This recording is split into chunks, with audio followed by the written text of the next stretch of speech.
Well, good morning, Central Indiana. It is 9 o'clock on your Saturday morning. Thanks for joining us here on 13 Sunrise on WTHR Plus. Matthew Foltz alongside Lindsay Monroe, and also happy Valentine's Day. It's crept up on us really quick, Lindsay. It really has. I can't believe we're already at the middle part of the month. And I've just been really enjoying watching these Olympic Games, which is why we are on Plus right now. That's right. We are in full Olympic coverage over on WTHR. That's right. And it's certainly not feeling like winter anymore. I tell you, this week has really been warming up, which I'm sure a lot of people have been waiting on. Yeah, and some of these numbers as we get into next week are going to be pretty impressive. So let's talk about first what comes with a little warm weather, and that's some rain instead of snow. So let's start with a look at that bigger picture as we've been monitoring this complex down to our southwest, and that's what's going to be moving in our direction. A dry start to the day, but I do see eventually clouds will continue to take back over, and we are looking at potentially some heavier rainfall as we get into the evening tonight. So in the meantime, we are dry. Thinking mainly after about 5 p.m. That's when that cloud cover is going to become more of a rain event. Now, it looked initially that this was mainly going to impact southern Indiana, but the positioning of how this is moving in, really thinking that this is going to become more of a widespread rain situation for most of central Indiana. An evening rain, most likely during the overnight, should be out by the time we get into early tomorrow morning. In the meantime, temperature sitting at 34 here in downtown. We've got the Miler series going to be going on over the next few hours. In fact, just got underway at 9 o'clock this morning. Temperature is going to continue to warm back up. We're going to go into the mid 50s later on this afternoon with rain chances continuing to increase as we get into the evening tonight. As far as daytime highs go, we are headed back to the mid 50s here at Indianapolis Metro, about 56, but do want you to be prepared for that rain that is set to move in tonight. This is going to take us on through the overnight hours and then into the first part of the day on Sunday. I think most of that's going to be out by 9 a.m. on Sunday. Coming up, we'll talk more about that rain chance and the much warmer week that lies ahead in your 7-day forecast. All right, we'll see you then, Lindsay. We start this morning with breaking news. Metro police say a person is dead after a crash on the city's southeast side. So this happened on Arlington Avenue near Edgewood Avenue. Once on scene, officers say they found one car they believed to have crashed into a tree. Police say an adult driver was the only person in that vehicle and died at the scene. IMPD's fatal crash investigation team is now looking into what exactly led up to this incident. Once we learn more, we'll be sure to pass it along to you.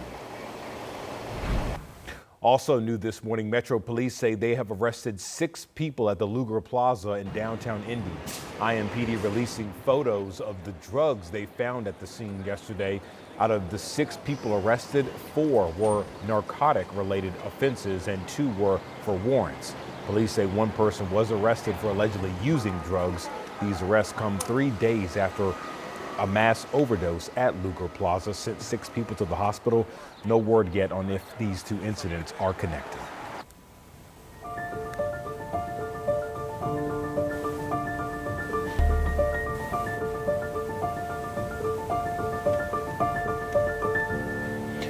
Every month, Fisher City Hall highlights work from local artists. And this week, one artist dedicated a piece to 17-year-old Haley Busby. Her portrait is one of many on display right now inside the gallery walk. This painting wasn't originally in the exhibit, but Haley's story touched the lives of so many people that one art teacher knew Haley needed this to be part of this special moment. I want to instill in my students that art doesn't have to be something that's always beautiful to look at hanging on a wall. It can evoke a raw emotion that sometimes is hard to look at, the just emotion in her eyes, and try to capture that light that her family talks about that she left everywhere. And my goal was to leave that legacy or leave her mark. Now, 2 weeks ago, investigators found Haley's remains in woods in Ohio a month after she was reported missing. Tyler Thomas is facing federal charges in this case, but is not charged with killing her.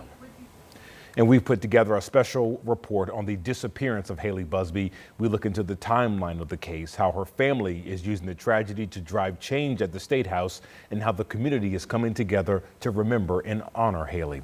You can watch it right now on demand and here on WTHR Plus. Well, right now, a former Hamilton County town official is facing formal charges in a murder case from the 90s. Andy Emmert is charged with the murder of 24-year-old Tony Bledsoe in 1992. Another suspect in the case, Thomas Anderson, says Emmert shot and stabbed Bledsoe in Noblesville after a fight about stolen car parts.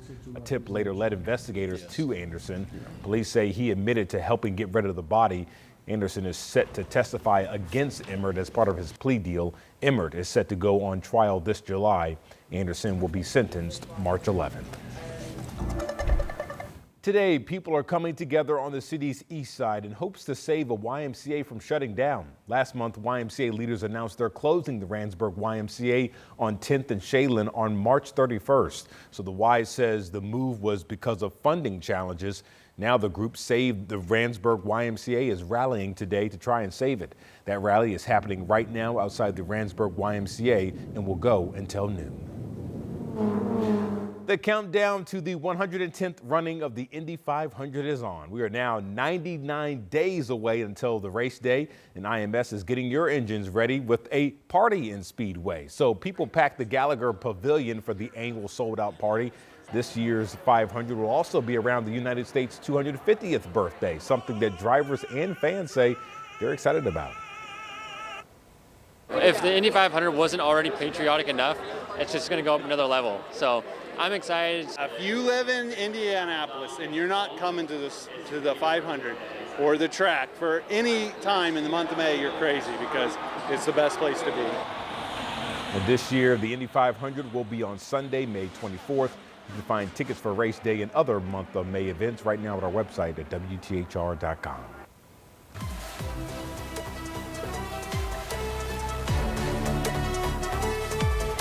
Well, a full week of the Winter Olympics in Italy is now in the books. So here are some of the top headlines from Friday's events. So American figure skater Elia Melinin did not get a medal in the free skate after falling twice in the final round. So he finished in 8th place after going into the finals and first. The 21-year-old's undefeated streak in international competitions over 2 years came to an end as a result. And he reacted to the loss on social media post saying, quote, "I should take the stuff that I learned from here and really just improve it." Meanwhile, USA women's hockey is advancing to the semifinals after beating host country Italy 6-0. So this will be the women's team's 7th straight semifinals in the Olympics. And so far in these games, Team USA has scored 20 points and only allowed 1 goal.